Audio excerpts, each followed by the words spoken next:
Hello student, हम लोगों ने प्रेजेंट टेंस और उसके एक्सरसाइज को, पास्ट टेंस और उसके एक्सरसाइज को कंप्लीट कर लिया है। आज की क्लास में हम लोग पढ़ने वाले हैं फ्यूचर टेंस।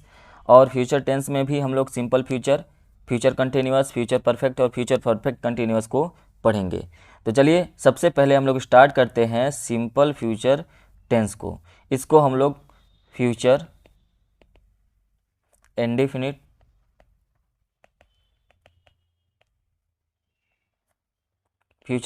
टेंस भी कहते हैं। इसको हम लोग फ्यूचर इंडेफिनिट टेंस भी कहते हैं। तो फ्यूचर इंडेफिनिट टेंस का जो स्ट्रक्चर होता है उसको यदि हम लोग ध्यान से देखें तो जो एक्टिव वॉइस का जो स्ट्रक्चर होता है उसमें आप क्या करेंगे, सबसे पहले देखेंगे तो सब्जेक्ट होता है। क्या होता है? सब्जेक्ट। और उसके बाद हेल्पिंग वर्ब के रूप में क्या आता है? विल और सेल आता है। हेल्पिंग वर्ब के रूप में क्या आता है? विल और सेल आता है। ठीक है। फिर उसके बाद मेन वर्ब के रूप में हमेशा वर्ब की फर्स्ट फॉर्म आती है, इसलिए यहाँ पे लिखा गया first form of the verb. और उसके बाद क्या आता है? ऑब्जेक्ट आता है। अब यहाँ पर जब आपका इतना काम कंप्लीट हो गया तो आप यहाँ पे देखें तो सब्जेक्ट के रूप में तो सब्जेक्ट आया है, हेल्पिंग वर्ब के रूप में क्या मिला है? सेल और विल। तो याद रखेंगे यहाँ पर जो हेल्पिंग वर्ब यूज होगा फ्यूचर टेंस में, पूरे के पूरे फ्यूचर टेंस में जो हेल्पिंग वर्ब होगा वो विल होगा या तो सेल होगा, वो विल होगा या तो सेल होगा। और उसके बाद विल और सेल के बाद हमेशा याद रखेंगे, हमेशा क्या यूज करेंगे? वर्ब की फर्स्ट फॉर्म का ही यूज करना है, इसके अलावा किसी और फॉर्म का यूज नहीं करना है। विल सेल के बाद हमेशा वर्ब की फर्स्ट फॉर्म। क्लियर है? जब इसका पैसिव वाइज बनाएंगे तो इस ऑब्जेक्ट को पैसिव में सब्जेक्ट बना देते हैं, विल सेल रहेगा ही। और ये बी जो होता है, याद रखेंगे इसको भी, बी जो होता है ये वर्ब की फर्स्ट फॉर्म ही होता है। बी जो होता है वो वर्ब की फर्स्ट फॉर्म ही होता है, इसलिए यहाँ पर बी लगा देंगे और पास्ट पार्टिसिपल मतलब वर्ब की थर्ड फॉर्म लगा देंगे, जो वर्ब की फर्स्ट फॉर्म रहेगी उसको। तो एक्टिव स्ट्रक्चर पे अभी फिलहाल फोकस करना है। तो एक्टिव स्ट्रक्चर पे आप देखेंगे सब्जेक्ट है, हेल्पिंग वर्ब है और फिर उसके बाद मेन वर्ब है जो कि वर्ब की फर्स्ट फॉर्म है। फॉर्मेशन की बात करें तो सबसे पहले इन अफर्मेटिव सेंटेंस में यदि फॉर्मेशन की बात करें तो कहा जा रहा है कि यूज करना है shall with I we and will with you he she it they and simple for simple future. मतलब ये कह रहा है कि आप इसका यूज करो, किसका? सेल का। लेकिन सेल का यूज आपको करना है आई और वी के साथ, या तो आई के साथ आप यूज करो या तो वी के साथ आप यूज करो। ये सिंपल फ्यूचर के लिए नहीं कहा जा रहा है, ये पूरे फ्यूचर टेंस के लिए आपको कहा जाएगा कि सेल का यूज आई और वी के साथ यूज करना है। और जो विल का यूज है ये किसके साथ करना है? तो कहेंगे कि यू जो बच गए उनके साथ आपको यू विल का प्रयोग करना है। ठीक है, दे etc। तो जो बच गए उन सभी के साथ हमको विल का प्रयोग करना है, तो इतना अपने माइंड में रखना है। क्लियर है? चलिए यहाँ पर आपको एक बात बता दें कि आई और वी के साथ हम लोग विल का भी प्रयोग कर सकते हैं और अन्य के साथ सेल का भी प्रयोग कर सकते हैं। ठीक है, लेकिन ये तब होता है जब प्रॉमिस दिया जाए, है ना, जब प्रॉमिस दिया जाए या तो जब एम्फेसाइज किया जाए तो हम लोग यूज कर सकते हैं। क्लियर है? जैसे यहाँ पर देखिए एग्जाम्पल्स में I shall go to Delhi tomorrow. तो यहाँ नॉर्मली कहा गया कि मैं कहाँ जाऊँगा? दिल्ली जाऊँगा कल। टुमारो का मतलब कल, आने वाला कल। ही विल हेल्प यू, ही वो तुम्हारी मदद करेगा। तो मैं गागेगी जो वर्ड यूज करूँ, मैं मदद करूँगा, है ना, वह मदद करेगा। मैं कल बाजार जाऊँगा, मैं कल दिल्ली जाऊँगा। तो फ्यूचर इंडेफिनिट टेंस में हिंदी में जब आप देखेंगे तो ट्रांसलेशन करते समय याद रखेंगे, तो जब गागेगी आता है तो हम लोगों को क्या यूज करना है? सिंपल फ्यूचर टेंस का यूज करना है।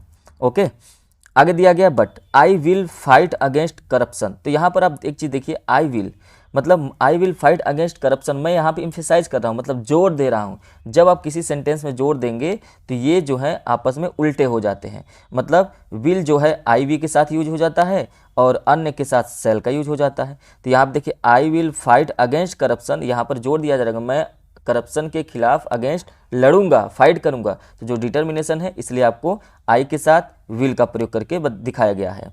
ठीक, यहाँ पर है you shall get a prize, you shall get a prize. तो यहाँ पे देखिए प्रॉमिस दिया गया है, यहाँ प्रॉमिस देंगे, डिटरमाइन करेंगे, डिटर्मिनेशन करेंगे तो वो प्रेशर बनेगा। और जहाँ पर भी प्रेशर बनेगा वहाँ पर ये दोनों आपस में उल्टे हो जाते हैं, आई वी के साथ विल और अन्य के साथ सेल का प्रयोग करना है। बाकी अब नॉर्मली आई वी के साथ सेल का यूज करेंगे और अदर्स के साथ आपको विल का प्रयोग करना है। नेगेटिव सेंटेंस की बात करें तो नेगेटिव सेंटेंस में आप कहेंगे कि हेल्पिंग वर्ब के बाद और मेन वर्ब के पहले किसका प्रयोग करना होता है, तो आप कहेंगे नॉट का प्रयोग कर देंगे तो नेगेटिव सेंटेंस बन जाएगा। अच्छी बात है। तो हेल्पिंग वर्ब क्या है, तो आप कहेंगे हेल्पिंग वर्ब यहाँ पे जो है वो विल और सेल है, और मेन वर्ब क्या है, तो आप कहेंगे वर्ब की फर्स्ट फॉर्म है। तो इनके बीच में आप नॉट का प्रयोग कर दीजिए, अपने आप क्या बन जाएगा, ये बन जाएगा क्या, नेगेटिव सेंटेंस। और यहीं जब इंट्रोगेटिव सेंटेंस की बात आती है तो इंट्रोगेटिव सेंटेंस में सब्जेक्ट के पहले हमको हेल्पिंग वर्ब का प्रयोग करना होता है। सब्जेक्ट के पहले हेल्पिंग वर्ब, मतलब जो विल और सेल है इसका जो प्रयोग हम लोग करेंगे ये सब्जेक्ट के पहले होना चाहिए। तो एग्जांपल्स में भी आप देखें तो यहाँ पर देखिए नेगेटिव सेंटेंस में we shall not go to market, यहाँ देखिए सेल है और सेल के बाद गो है, तो ये सेल आपका हेल्पिंग वर्ब हो गया और गो आपका क्या हो गया, गो आपका हो गया मेन वर्ब। तो यहाँ पे देखिए नॉट का प्रयोग कर दिया गया है, तो ये नेगेटिव सेंटेंस हो गया। यहाँ पर देखिए इसमें shall I open the window, यहाँ पर जो आई है ये क्या है, सब्जेक्ट है और इसके पहले हेल्पिंग वर्ब का प्रयोग किया गया है। और यहाँ पर देखें will you go to Delhi tomorrow, तो यहाँ पर भी आप देखें ध्यान से, तो यू आपका सब्जेक्ट है और इसके पहले विल का प्रयोग किया गया है। तो आपको इसके स्ट्रक्चर को हमेशा समझ के ही चलना है। क्लियर है। चलिए इसके यूजेज को देख लेते हैं, किस पर क्या क्या यूजेज हैं। तो यहाँ पर देखिए ध्यान से, the future indefinite tense is used to denote a future action or event. जो फ्यूचर के इवेंट है, जो फ्यूचर के एक्शन है उसको हम लोग डिनोट करते हैं। जैसे we shall play cricket tomorrow, हम लोग कल क्रिकेट खेलेंगे।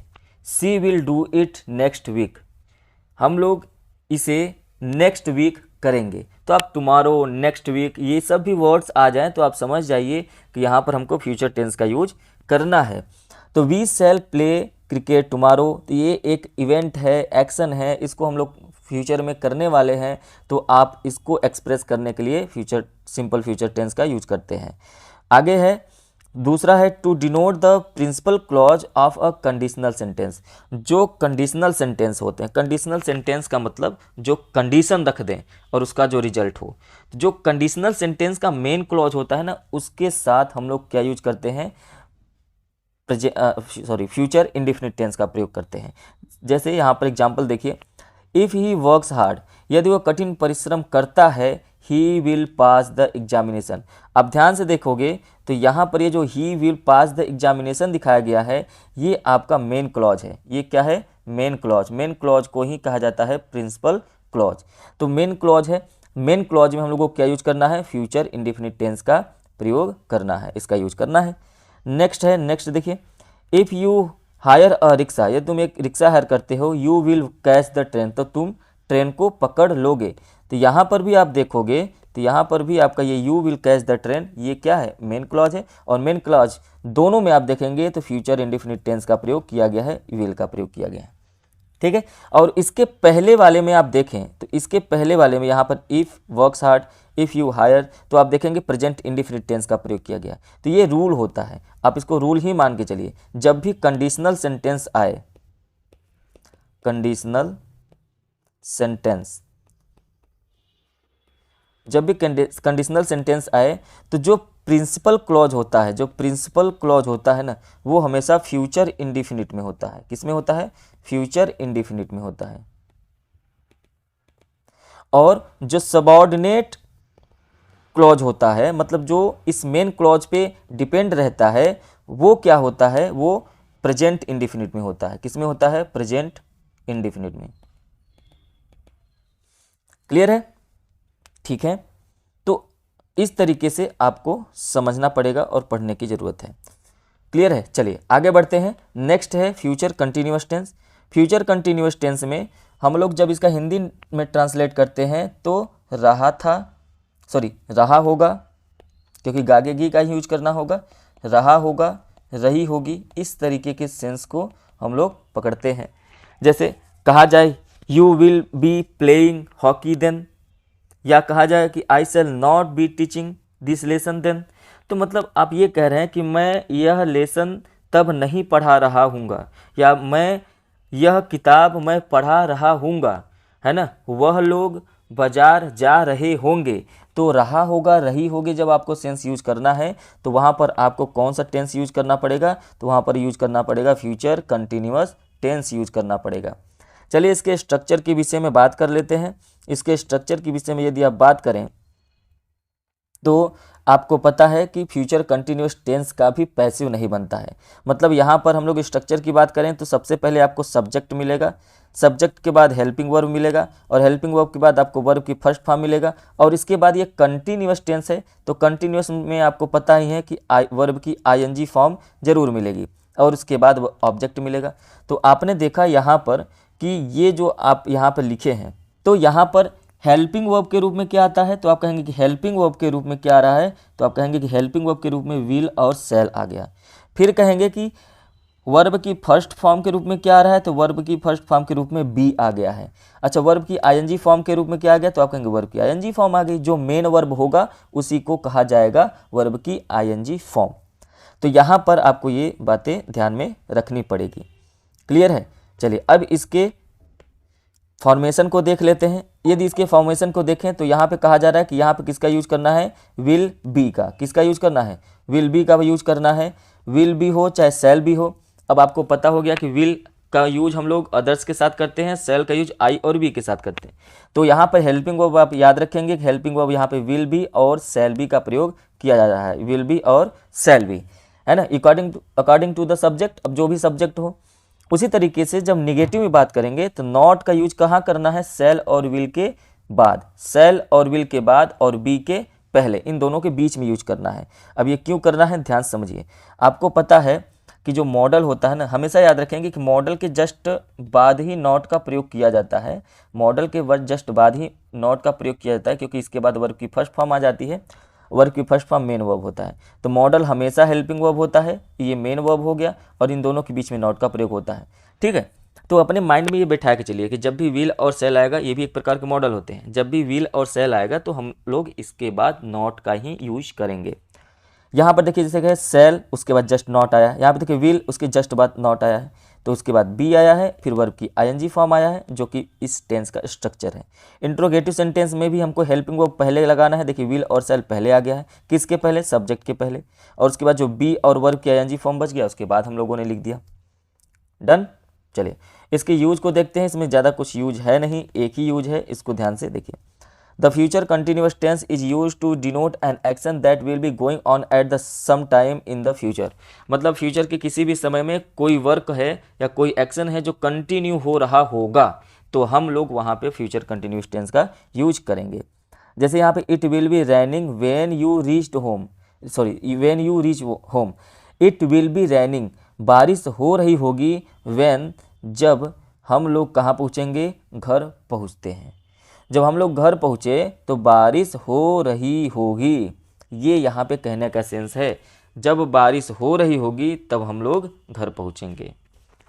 आगे देखिए कहा जा रहा है क्या कि we shall be playing football tomorrow evening. हम लोग कल शाम को फुटबॉल खेल रहे होंगे।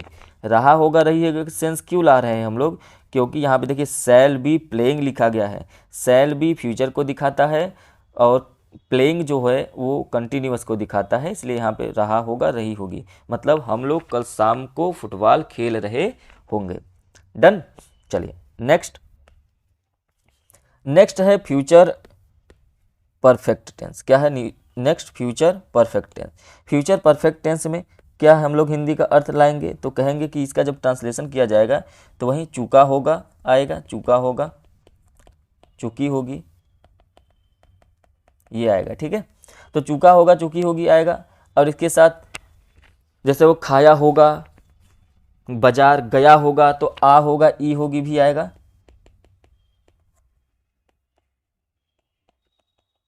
ये दोनों आएंगे इसी तरीके से। इसके एक्टिव स्ट्रक्चर की बात करें तो आप देखेंगे एक्टिव स्ट्रक्चर में विल सेल तो दिया ही है और ये परफेक्ट टेंस है, और ये परफेक्ट टेंस है तो इसके साथ हैव आएगा और पास्ट पार्टिसिपल आएगा। इन द सेंस मतलब ये कि सब्जेक्ट है, सब्जेक्ट के बाद विल सेल है, और ये विल सेल जो है इसके बाद आपको क्या दिया गया, वर्ब की फर्स्ट फॉर्म, और इसके बाद क्या दिया है, वर्ब की थर्ड फॉर्म। तो ये जो हैव है ना, ये विल सेल के लिए ही आया है जो कि वर्ब फॉर्म का यूज हुआ है। तो आपको यहाँ पर एक सिंपल सा स्ट्रक्चर देखने को मिला, सब्जेक्ट प्लस विल या सेल और उसके बाद हैव और उसके बाद वर्ब की थर्ड फॉर्म और उसके बाद ऑब्जेक्ट। तो ये होता है अफर्मेटिव स्ट्रक्चर, अफर्मेटिव सेंटेंस का स्ट्रक्चर होता है। जब नॉट का यूज करना होगा तो हम क्या करेंगे, तो नॉट का यूज आपको पता है विल और सेल के जस्ट बाद ही होता है, तो विल नॉट या सेल नॉट हैव हो जाएगा। इंट्रोगेटिव सेंटेंस में इसी विल और सेल को उठाकर सब्जेक्ट के पहले रख देंगे तो पूरा का पूरा स्ट्रक्चर बन जाएगा। ओके, चलिए अब ध्यान से देखिए। तो पैसिव जब बनाएंगे तो यहाँ पर जी ये ऑब्जेक्ट है, इसको उठाकर यहाँ पर रख देंगे और इसी तरीके से ये बन जाएगा बिन लगा के। अफर्मेटिव स्ट्रक्चर की, अफर्मेटिव सेंटेंस में बात करें तो विल हैव और सेल हैव का प्रयोग करेगा, किसके अकॉर्डिंग होगा, सब्जेक्ट के अकॉर्डिंग होगा। जैसे I shall have finished the work before morning, मैं मॉर्निंग से पहले अपना वर्क कंप्लीट कर चुका हूँगा या कर दिया हूँगा, है ना। The farmer will have raped the harvest before अप्रैल।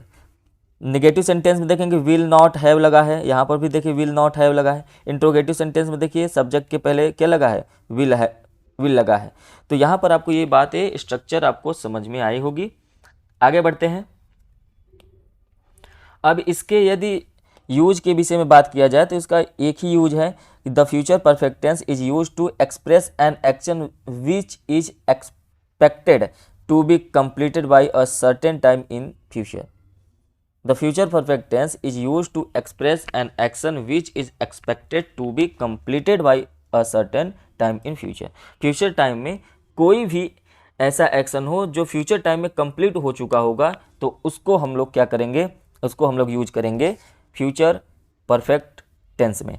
जैसे I shall have taken bath before the sunrise, है ना, हम लोग सनराइज होने के पहले नहा चुके होंगे।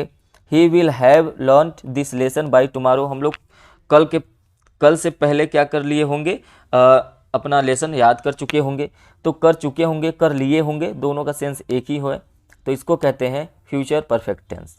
नेक्स्ट है आपका future perfect continuous tense. Future perfect continuous tense में यहाँ पर सेम वही आता है, रहा होगा, रही होगी, हिंदी में तो यही आता है, लेकिन यहाँ पर आपको बस ये ध्यान में रखना है कि दो वर्क होंगे, एक परफेक्ट में होगा और एक कंटिन्यूअस में। मतलब कुछ वर्क होगा जो फ्यूचर में कंप्लीट हो चुका होगा और कुछ वर्क होगा जो फ्यूचर में कंटिन्यू चल रहा होगा। इसका भी पैसिव नहीं बनता है, तो इसका जो स्ट्रक्चर होता है तो अफर्मेटिव स्ट्रक्चर ही है जो यहाँ पर दिखाया जाता है। तो ये जो सब्जेक्ट है उसके बाद shall have been, will have been, चाहे आप शैल हैव बिन का यूज करिए चाहे विल हैव का बिन का यूज करिए, लेकिन उसके बाद वर्ब की आईएनजी फॉर्म आएगा। मतलब आप सब्जेक्ट का यूज करेंगे, सब्जेक्ट के बाद क्या यूज करेंगे, विल या शैल हैव बिन, ठीक है, उसके बाद वर्ब की आईएनजी फॉर्म और उसके बाद ऑब्जेक्ट। तो इस तरीके से आप यूज करेंगे और इसके बाद आपको सिंस या फॉर भी देखने को मिलेगा, यहाँ पर आपको बाई भी देखने को मिलेगा और भी बहुत सारे प्रीपोजिशंस होते हैं जो यहाँ पर यूज किए जाते हैं फ्यूचर में, ठीक है। तो सिंस और फॉर का भी, इनका भी यूज देखने को मिलेगा और ये सब किसको दिखाते हैं, ये सब टाइम को दिखाते हैं, क्योंकि कुछ वर्क तो कंप्लीट हो चुका होगा और कुछ कंप्लीट होने वाला होगा। जैसे यहाँ पर यदि हम लोग एग्जाम्पल्स के रूप में देखें अफर्मेटिव सेंटेंस में, we shall have been solving, देखिए शैल हैव बीन सॉल्विंग ये बताता है कि ये फ्यूचर परफेक्ट कंटिन्यूअस टेंस है। We shall have been solving the sums since morning, हम लोग सुबह से क्या कर रहे होंगे, इस सम्स को सॉल्व कर रहे होंगे। They will have been bathing for 3 hours before, वे लोग 3 घंटे से स्नान कर रहे होंगे बिफोर नून, मतलब दोपहर से पहले, ठीक है। आगे देखते हैं नेगेटिव सेंटेंस। नेगेटिव सेंटेंस में अब आपको क्या करना है, याद रखना है क्या, कि नेगेटिव सेंटेंस में आपको हेल्पिंग वर्ब के बाद ही आपको नॉट का प्रयोग करना है। और helping verb in the sense, helping verb का मतलब ये है कि विल या शैल के बाद ही आपको नॉट का यूज करना है। फ्यूचर के पूरे टेंस में विल और शैल के बाद ही नॉट का प्रयोग कर दीजिए। तो यहाँ पे यदि आप नेगेटिव सेंटेंस देखें, नेगेटिव सेंटेंस में we shall not have been taking exercise since morning, देखिए सिंस मॉर्निंग यहाँ पर भी आया है, यहाँ पर देखिए फॉर 3 आवर्स आया है। तो ये आपको दिखाते हैं कि ये जो है फ्यूचर परफेक्ट कंटिन्यूस टेंस है। यहाँ पे देखिए सिंस मॉर्निंग आया है, यहाँ पे फॉर 2 डेज आया है। इंट्रोगेटिव सेंटेंस है, इसलिए शैल और विल का प्रयोग सब्जेक्ट के पहले हुआ है। क्लियर है। नेक्स्ट आगे बढ़ते हैं। अब फ्यूचर टेंस के यूजेस को देखते हैं। The future perfect continuous tense is use to be denote an action that will be have been going on at or before some point of time in future. किसी भी point of time से future में यदि वो कोई work हो जो complete भी हो चुका हो आधा और कंटिन्यू चल भी रहा होगा तो उसे हम लोग फ्यूचर टेंस में रखते हैं। जैसे by next month we will have been living in Rohtak for 10 years. Next month से हम लोग रोहतक रहने वाले हैं 10 साल के लिए। ठीक है। The team will have been practising for an hour before the match begins. Complete हो गया। ठीक है। तो ये हो गया आपका फ्यूचर टेंस। तो फ्यूचर टेंस में कुछ ज़्यादा है नहीं, बस इसके स्ट्रक्चर को और विल हैव के फॉर्मेशन को, कहाँ पर नॉट का यूज होगा, तो इसके प्रयोग को हम लोग देखते हैं और सीखते हैं। तो ठीक है। तो ये आपका कंप्लीट हो गया फ्यूचर टेंस। अब इसके बाद हम लोग इसके एक्सरसाइज को देखेंगे, कुछ सॉल्व एक्सरसाइज है उसको देखेंगे और गैप फिलिंग भी है आपके बुक में तो उसको भी पढ़ना सीखेंगे। क्लियर है। तो चलिए ठीक है, मिलते हैं नेक्स्ट क्लास में। यदि आपको वीडियो अच्छा लगे, क्लास अच्छा लगे तो आप इसको लाइक कर सकते हैं, शेयर कर सकते हैं। चैनल पे पहली बार हो तो सब्सक्राइब भी कर सकते हैं। चलिए मिलेंगे नेक्स्ट क्लास में। Thank you, have a nice day.